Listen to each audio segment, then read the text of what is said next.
আপনাদের বলবো কি, এরা আর আপনাদের ডাকলে আপনারা যাবেনই না। পাবলিক তো 2 দিন পর ওদের জুতার মালা গলায় পরাবে, বুঝতে পেরেছেন? এই মামলা করছে, এই আবার রাত কাটাচ্ছে, এই মামলা এর নামে করছে, আবার রাত কাটাচ্ছে। আপনারাও পারেন রে ভাই। কেডা মামলা করতেছে? এই রিয়ামণি করছে, আলমের নামে আলম করছে, রিয়ামণির নামে এই দুই, আবার রিয়ামণি অন্য পুরুষের সাথে রাত কাটিয়ে আসছে, আলম আবার অন্য মেয়ের সাথে রাত কাটিয়েছে, এরা আবার একসাথে রাত কাটাচ্ছে। আয় রে মা, আমি কোন জগতে যে আসলাম, বুঝতে পেরেছেন? আপনিও তো হিরো আলমের। হিরো আলমকে আমি ভালোবাসি, কই আমার তো এই কথা বলতে পারবে না। আমি তো এখনো পর্যন্ত আমার মামলা রানিং, আমি তো তাকে ছাড়া অন্য কোথাও, আমাকে টেস্ট করেন। হিরো আলমের কি হন আপনি? হিরো আলমের হচ্ছে ধর্ষিতা নারী। কিছুক্ষণ আগে বললেন আপনি তার। ওইটাই তো, এটাই তো একটা, আল্লাহ, আমি মামলাটা কি মিথ্যা করেছি? আমি তো কোর্টেও বলেছি যে মৌলবী ডেকে বিয়ে করেছে, সেই হিসাবে বউ কাগজ করব করব করে এই বিয়ের নাটক করে আমাকে ধর্ষণ করে 2টা বাচ্চা নষ্ট করেছে, 2টা বাচ্চা। আল্লাহ, 2টা বাচ্চা। এই জন্যই তো আমার চেহারা এই অবস্থা। না এই যে কত নায়িকারা এসে বড় বড় কথা বলে, আমি 6 মাস পরে আসবো, আপনারাই আমার হয়ে বড় কথা বলবেন, সমস্যা নেই। সেই জন্যই আপনার চেহারা এই অবস্থা হয়েছে। এই যে গত 2 দিন আগে রিয়ামণি আর হিরো আলম দেখলাম মারামারি করছে। ওরা মারামারি করছে, আবার গলায় দড়ি, ওই শোনেন, ওদের মারামারি হচ্ছে, আবার রাত কাটাচ্ছে, সেটা আবার ভিডিও কলে আমাকে দেখাচ্ছে। আপনি কি দেখাইছে? তারা রোমান্স করছে, সেইটা। কে কে? আলম আর রিয়া। ওই দিন তো আমি লাইভ, আমি তো একটা দিয়েছিলাম, স্ট্যাটাস দিছি যে আজকে আমি লাইভে এসে সব সত্যি কথা বলবো, তারপরে আমি সুইসাইড করব। তখন আলম আমাকে ফোন করে আমাকে বুঝায় শোনায়, তারপরে করে, এরকম একটা কিছু হবে আমাকে নিয়ে। রিয়ামণি, আমি যদি কখনো সুইসাইড করি, রিয়ামণি, হিরো আলমের পরিবার সবাই দায়ী থাকবে, ফাঁসি হবে। কারণ আপনারা সুস্থ তদন্ত করবেন যে এই মেয়েটা কি কোনো মিথ্যা কথা বলছিল কিনা। আমি যদি কখনো এই দুনিয়া ছাড়ি, আমার মৃত্যুর জন্য এই রিয়া, আপনি জানেন ও আমাকে একদিক দিয়ে ভালোবেসেছে, তার থেকে বেশি বেশি কষ্ট দিছে, বেশি বেশি আমাকে কষ্ট দিছে, বুঝতে পেরেছেন? আমার ভালোবাসাটা পবিত্র, আমি কোরআন ছুঁয়ে বলবো, আমি মসজিদে দাঁড়ায় বলবো, রিয়ামণি বলুক তো আলমের প্রতি তার ভালোবাসা কতটা পবিত্র, বলুক তো। এখন আমাকে বলে কি তোদের বিয়ে দেবো, আমি বলি তুমি কে আমার বিয়ে দেওয়ার? তোদের পেপারস করতে হবে, তারপরে আমি আলমের। তুমি কে রিয়ামণি আমাকে বিয়ে দেওয়ার? তোমার কথা আমি বিয়ে করতে যাব কেন? তোমার কথা আমি কেন বিয়ে করতে যাব? ও তারপরে তোর কাছে কিন্তু 15 দিন একবার যাবে। ও তোর তো আরো কত বেটারা আছে, তা আবার তো আমার কাছে আবার 15 দিন পর একবার যাওয়া লাগবে কেন? আমার তো 10 বেটা নাই, আমার তো 10টা বেটা নেই, আমার তো শুধু আলম। আমার সাথে বিয়ে করবে, আমার স্বামী কবে আসবে না আসবে সেটা আলম আর আমার ব্যাপার, তুই কে বলার? তোর তো 10টা বেটা আছে, তারপরেও তোর প্রত্যেকদিন আলমরে লাগবে, আমি তো তা নিয়ে কোনো কমেন্ট করি না। তোর কবে কি লাগবে তোদের ব্যাপার, তোরা কি করবি। আর আলমের আর আমার সাথে যদি কখনো আমাদের পেপারসে বিয়ে হয়, সেটা আমার হাজবেন্ড কবে আসবে না আসবে সেটা আমরা বুঝে নেব। তুই রিয়ামণি বলার কে রে? কে কথা বলার? তুই ডিসিশন নেওয়ার কে যে আমার স্বামী কবে? তো আমি তো এত বেহায়া না, আমার হাজবেন্ড ওয়াইফের ভিতর আমাদের কি হবে সেটা কি আমি তোর কাছ থেকে অনুমতি নেব নাকি? হ্যাঁ, আমার হাজবেন্ড জানে যে মিথিলার কয়দিন লাগে না লাগে সে বিশ্বাস তার আছে। আচ্ছা, আলমের ভিতরে কি এমন রয়েছে যারা, আলমও সেদিনকে বলেছে তার নাকি কন্যা রাশি, তো কি এমন রয়েছে মেয়েরা তার প্রতি এত দুর্বল হয় কেন? জানি না, মেয়েদের কাছে শুনবেন, আমি তো ভালোবাসি, আমি তো দুর্বল। আপনি কি দেখে তার প্রতি দুর্বল হয়েছে? তার সবকিছু দেখেই। কি দেখে মূলত কি আছে? তাকে তো কমেন্টে অনেকে বিশ্রী ভাষায় তাকে বলে, যেটা আমরা বলতে পারছি না। আপনি কি দেখে তার প্রতি দুর্বল হয়েছে? তার প্রতি মায়া। তার সব থেকে বড় কথা হচ্ছে তার বড় মেয়েটাকে আমি অনেক ভালোবাসি। ওর জন্য আলমকেও ভালোবাসি, আলমের থেকেও আলমের বড় মেয়েটাকে বেশি ভালোবাসি। মেয়েটার উপর কষ্ট পেয়েছি। কালকে একটা ভয়েস পাঠিয়েছে, বলে কি, আলম বলছে যে আমি যদি আবার রিয়ামণি আর মিথিলার সাথে মিলে যাই তোমাদের কি কোনো সমস্যা আছে? মেয়ে বলে কি, তারা কি আগের মতো দেখবে? তা আলমের মেয়ের উদ্দেশ্যে বলি, আলো কবে দেখেছে রিয়ামণি তোমাদেরকে? তুমি দুজনের নাম কিভাবে উল্লেখ করো? তারা রিয়ামণি কবে দেখেছে? দেখলে মিথিলা দেখেছে। তুমি বলতে পারতে যে মিথিলাকে আগের মতো, আমরা যে অন্যায় করেছি, আমরা যে তাকে অস্বীকার করেছি, মিথিলাকে আগের মতো ভালোবাসবে? রিয়ামণি তোমাদের কবে ভালোবেসেছে যে তারা কথাটা বললা? কথা বুঝে শুনে বলবা, বুঝতে পেরেছো মা? ভালোবাসা কোনোদিন কমে না। আপনি কি আলমের বড় মেয়ের প্রতি একটু উইক ছিলেন নাকি? না উইক ছিলাম কি এখনো? আচ্ছা মিথিলা, আলমের থেকেও বেশি ভালোবাসি। আমরা একটা বার বলি, আপনি উত্তর দিলেন, কিন্তু হিরো আলম ও যখন সাথে আপনাকে বান্ধবী বানাই দিয়েছিল, মানে আমাদের মা মেয়ে সম্পর্কটা এতটাই ক্লোজলি, মনে করেন কি বান্ধবীদেরও এত ভালোবাসা থাকে না। বান্ধবী মানে নিজের মেয়ের বাদ দেন তো, না, ওর মেয়ের সাথে পরিচয় হওয়ার আগে হিরো আলমের বাচ্চা ছিল আমার পেটে। রিয়ামণিকে এত দোষারোপ করতেছেন, এত নেগেটিভ কথা বলতেছেন। আমরা দেখেছি গত 2 দিন আগে ওকে আমি অনেক ভালোবেসেছি, থানায় কিন্তু ওর ভেতরে সব সময়ের জন্য আমাকে কষ্ট দেওয়াটা ছিল। আমার ভালোবাসাটা সত্যি। আপনি এত ভালোবাসছেন, আপনি থানায়ও তার সাথে সময় দিয়েছেন। হ্যাঁ, আমি একটা আজকে হঠাৎ করে আমি কেন তার বিরুদ্ধে কথা বলতেছেন? আপনারা আমাকে ডেকেছেন তার সত্যি কথা বলতে, আমি সত্যি কথা বলতে এসেছি। কি সত্যি কথা বলতে আসছেন এটা বলেন। দেখেছি, ঠিক আছে, কি সত্যি কথা বলতে? এই যে যা যা ঘটনা সবই তো বলছি, সত্যি ঘটনাই তো বলছি। আমি কি মিথ্যা কথা বলছি? হিরো আলমের বউ। আমি কারোর বিরুদ্ধে কথা বলতে আসিনি। আচ্ছা, আমি না রিয়ামণির বিরুদ্ধে কথা বলছি, না হিরো আলমের বিরুদ্ধে কথা বলছি, না ম্যাক্সবির বিরুদ্ধে কথা বলছি, না ইতি। আমি বলছি সত্যি কথা। আপনি তো আমি কারোর বিরুদ্ধেও না, কারোর পক্ষেও না, আমি সত্যি কথা বলছি। 4 নাম্বার বউ, রিয়ামণি 3 নাম্বার বউ। এই রিয়ামণি তো এখনো হিরো আলমের বউ আছে, আপনি কিভাবে বলতেছেন? আপনাদের আমি পেপারস দিয়ে যাব, আমি মিথ্যা কথা বলি না। তাদের ডিভোর্স হয়েছে আপনার 24 সালে মে মাসের 26 তারিখে, মিউচুয়াল ডিভোর্স। তাহলে যে আর আলমের সাথে আমার পরিচয় হয় জুলাইতে, আর সেপ্টেম্বরে আমাদের হচ্ছে হুজুর দেখে। তাহলে কত আমি পরকীয়া করেছি।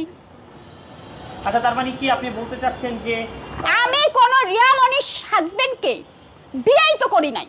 এখন যদি রিয়ামণি আমার বিয়ের পরে কোনো কাগজ দেখায়, তাহলে আমার হাজবেন্ডকে সে বিয়ে করেছে। সেটা কি হিরো আলম? হ্যাঁ, হিরো আলমই তো। আচ্ছা, আমি তো কোনো জায়গায় বলিনি যে হিরো আলম আমার। হ্যাঁ, সে আমাকে হুজুর দেখে বিয়ে করেছে, অস্বীকার করেছে, আমি ধর্ষণ মামলা দিয়েছি। যেহেতু সে একটা মিথ্যা বিয়ে, সে আমার সাথে শারীরিক সম্পর্ক করেছে, তার বাচ্চা আমার পেটে ছিল, তাহলে এটা ধর্ষণ হয়তো। তাহলে কি রিয়ামণি আর হিরো আলম অবৈধ মিলামেশা? হ্যাঁ, অনৈতিক কাজ করেছে, এটা তো প্রমাণিত। আমি চুপ থাকতে চেয়েছিলাম, আমি বারবার বলছি রিয়া তুমি বারবার পরকীয়া কথাটা আমাকে বলবা না। আমি কোনো পরকীয়া করি নাই, আমাকে বলবা না। ও আমার এই যে এই 2 দিন আগে ও বলছে, আমি লাইভে, ও কথা বলছে, লাইভের ভিতর ঢুকে গেছি। আমি আমাকে ওরা লাইভ করে, সব করে, বাংলাদেশের মানুষের কাছে আমাকে খারাপ বানায় না। আমার কাছে পেপারস আছে, ওদের ডিভোর্সের পেপারস আছে, না দেখে আমি কবুলটা হিরো আলমকে বলি নাই। হিরো আলমের বাবা মারা যাওয়ার পরে কি রিয়ামণিকে ডিভোর্স দিয়েছে, না আগেই ডিভোর্স দিয়েছে? 24 সালে, কথাটা আপনি কি বুঝতে পারছেন না? 24 সালে। আমার শ্বশুর মারা গেছে 25 সালে, আচ্ছা, এপ্রিলে। আচ্ছা, আরেকটা জিনিস খোলাসা করবেন আবার লাইভে, ঠিক আছে? রিয়ামণি আপনাকে যখন সংবাদ সম্মেলন করেছে, সেই দিন কি আপনাকে সে ডেকেছিল না আপনি ইচ্ছা করে গেছেন? সে ডেকেছে, সে আমাকে আলমের অফিসের ওখান থেকে নিয়ে গেছে, বাসায় নিয়ে সাংবাদিক সম্মেলন করেছে। আসলে উচিত ছিল তো আমাকে হসপিটালে নেওয়া। সে যদি আমাকে প্রকৃত ভালোবাসতো, সে তো আগে বলতো যে আগে মেয়েটা সুস্থ হোক, তারপরে যা করার করা যাবে, কিন্তু সেটা তো সে করেনি। আচ্ছা মিথিলা, আমরা যতটুকু জানি, যেদিন আপনি বগুড়াতে অসুস্থ ছিলেন, রিয়ামণি আপনাকে 2000 টাকা পাঠাইছে বিকাশে ঢাকা আসার জন্য। না না, এটা কতটুকু সত্য? মিথ্যা কথা। তা আপনি কিভাবে আসলেন ঢাকা? ঢাকায় ওই হিরো আলম পাঠিয়েছিল তার বোনের কাছে টাকা পাঠিয়ে, 2টা টিকিট করে সে আমাকে, আমি তো রিয়ামণির কথা আসিনি। তা আপনি হিরো আলম টাকা যদি পাঠিয়ে থাকে আসার জন্য, ঢাকা আসার জন্য, তা আপনি এসে রিয়ামণির কাছে কেন উঠলেন? আমি কারোর কাছে উঠিনি, কোথায় আমি ছিলেন? আলমের অফিসে ছিলাম, অফিসের সামনে তালা মারা ছিল। তখন রিয়ামণি ওখান থেকে আমাকে নিয়ে যায় 9টার সময়। রিয়ামণি কিভাবে বুঝলো আপনি যে ফোন দিয়েছে, হ্যাঁ? আমাকে ফোন দিয়েছে, মিথিলা তুমি কোথায়? আমি বলছি আলমের তো ফোনে পাচ্ছি না, আলম তো ফোন রিসিভ করছে না, আমি তো এখানে। তারপরে এসেও আমাকে নিয়ে যায়, আমি তখন ঘাড় উঁচু করতে পারি না, আলম আমাকে ঘাড়ে লাথি মেরেছিল মাজায়। আমরা জানতে পেরেছি আপনি আলমের অফিসে এসে দেখেছেন আলমের অফিস তালা মারা, তখন আপনি রিয়ামণিকে ফোন দিয়েছেন? না। রিয়ামণি আপনাকে ফোন না, দেয়নি? আল্লাহর কসম, আমার সন্তানদের কসম, আল নবীর কসম, আপনার কাবা শরীফের কসম, রিয়ামণি আমাকে ফোন দিয়েছে। কসম তো কাটে চোরে, যারা মিথ্যা কথা বলে। আমি তারা মিথ্যা কসম কথা কাটে। বলি না। কারণ কি, যারা এই যে যারা রিয়ামণি বলেন, আলম বলেন, এরা যে কোরআন শরীফ, এরা তো কোরআন শরীফ পড়তেই জানে না, কোরআনের মানেই জানে না। আমি তো পড়তে জানি। কোরআন শরীফকে এখানে আনবেন না। কোরআন শরীফ কি আপনারা জানেন? হ্যাঁ আমি জানি। তাই আপনারা কথা কথা এগুলো কেন আনেন? ওরা আনছে বিদায়, কারণ আমি সত্যিটা বলি ভাই, আমি জানি। বুঝতে পেরেছেন? আল্লাহর কোরআন সম্পর্কে আমার জ্ঞান আছে, তাইলে ওদের নাই। তাই এখন আপনি কি বলতে যাচ্ছেন? রিয়ামণি হিরো আলম কি এখন অবৈধ সম্পর্কে আছে? এত কিছুর পরেও, হামলা মামলার পরেও? সেটা জানি না আমি। পরে বিয়ে টিয়ে করেছে কিনা আমি জানি না। এই যে না পরে না, মানে এখন যে হিরো আলমের এবং রিয়ামণির মধ্যে হ্যাঁ হ্যাঁ ঝামেলা চলছে, হ্যাঁ আছে। এখন কি তারা আবার আলম এখন তারা মেলায়, আমি মামলা উঠাবো কেন? আমার মামলা বলেন। তোরা মামলা করবি, তোরা ঝামেলা করবি, তোরা মিলে যা, আমার তো তাতে কোনো সমস্যা নেই। আলম রিয়া মিলে যাক, যা খুশি করুক। আমার মামলার দিকে তো তোদের কোনো, আমার মামলা চলমান থাকবে। আমার মান সম্মান এতে জড়িত। আমি সত্যিটা প্রমাণ করব কোর্টে। আচ্ছা, আপনি শেষ পরিসরে দেশবাসীর উদ্দেশ্যে, দর্শকের উদ্দেশ্যে কি বলবেন? তারপরে এখন আলম আমাকে এখনো চুরি করে আমাকে কাবিন করতে চাচ্ছে। আমি করব কেন? সবই তো প্রকাশ্য হবে, যা হবার প্রকাশ্য হবে। আমি চুরি করে কিছু করতে পারবো না। আমরা দেখেছিলাম পরশুদিন থানার সামনে আপনি আলমকে ধরেছিলেন, কি হয়েছে? ওই যে ব্যাপারটা আপনাদের খোলসা করি। রিয়ামণির এই ব্যাপারটা তো আমি জানি, আমি কখনো আলমরে বলি নাই। রিয়ামণিই বলছে ম্যাক্স ছবির কথা, আর আলম ওই রিয়ার ঘটনাটা রিয়ামণিই বলছে। পরে ও প্রচুর পরিমাণের ওই ছেলেটার উপরে খেপে গেছে, ম্যাক্স ছবি রিয়াজের উপরে। তখন আমি একটা রেস্টুরেন্টে বসে কথা বলে, ও কথাটা রেকর্ড করে, ওটা ছেড়ে দেবে, ও যে কোনো সময় ছাড়বে। তাহলে আমি আমার মুখ, আমি আপনাদের সামনে আমি মিথ্যা কথা বলবো কেন? আর কারণ অলরেডি আলমের কাছে প্রমাণ চলেই গেছে, আমার কথা সে রেকর্ড করছে। আমি সেই কথা যে কোনো টাইমে সে সোশ্যাল মিডিয়ায় দিয়ে দেবে। আচ্ছা, এখন শেষ পরিসরে দেশবাসীর উদ্দেশ্যে আপনি কি বার্তা দিতে যাচ্ছেন? একটাই বার্তা দিতে চাচ্ছি যে ধর্ষণ মামলায় কখনোই উচিত না যে জেলখানায় বসে ধর্ষিতার সাথে বিয়ে দেওয়া। এটা আমি তীব্র প্রতিবাদ জানাচ্ছি। আমাকে যেন বলা হয় না আসামির সঙ্গে, একটা ধর্ষণ মামলার আসামির সঙ্গে আমি কিন্তু জেলের ভেতরে বিয়ে করতে পারবো না। আলম সাহেবের কিন্তু এখনো সুযোগ আছে। সে জেলে যাওয়ার পরে আমি ওই যে সবার মতো হতে পারবো না। আমি কোনো ধর্ষকের সাথে আমি বিয়ে করে তাকে মাফ করতে, আমি শাস্তি চাই। হিরো আলম যদি এর আগে আপনাকে বিয়ে করে মেনে নেয় তাহলে কি সেটা আমার সাথে বসতে হবে। তার কোনো রিয়ামণি বসতে পারবে না এখানে। এখানে বসতে হবে হিরো আলমের পরিবার, আমার সাথে বসতে হবে। আপনি তো গতকালকেও তার সাথে বসছেন, রিক্সাতে ঘুরছেন, আপনি তো একসাথেই আছেন। একটা ব্যক্তি অসুস্থ, এই যে একটা ব্যক্তি অসুস্থ, জামার প্রতি এত ভালোবাসা, আবার মামলা, তাহলে এটা কিরকম হয়ে গেল না? এটা কি নাটক করতেছেন আপনারা? না, নাটক না। দেশবাসীর উদ্দেশ্যে একটা মানুষ যখন গলায় দড়ি দিয়ে ছবি পাঠায়, তাকে সাময়িক একটা মানুষ হিসাবে উচিত। এই যে আপনি এত ভালোবাসেন হিরো আলম, সেটার মূল্য নাই তো ভাই। এই লোকটা একটা কথা শুনেন, আমি যে ভালোবাসি ওকে তো ঘৃণা করি, আমি ঘৃণা করি। যে বউ অন্য পুরুষের সাথে সেক্স করে সে নিজের মুখে স্বীকার করে, তার সাথে যে লোক রাত কাটায়, তাকে কিভাবে আর ভালোবাসি? আমি তো তার সাথে, মানে আমার ভাবনায় আসে না যে আমি তার সাথে, সে আমাকে আবার ছবে। জাস্ট তার সাথে আমি এই 2-3টা দিন টাইম দিছি, সে গলায় দড়ি দিয়ে, আপনাদের আমি ছবি দেবো হোয়াটসঅ্যাপে, গলায় দড়ি দিয়ে সুইসাইড, হাত কেটেছে এই কারণে। আপনি কি বার্তা আচ্ছা, হিরো আলম যদি জেলে যায় আপনি কান্না করবেন কিনা?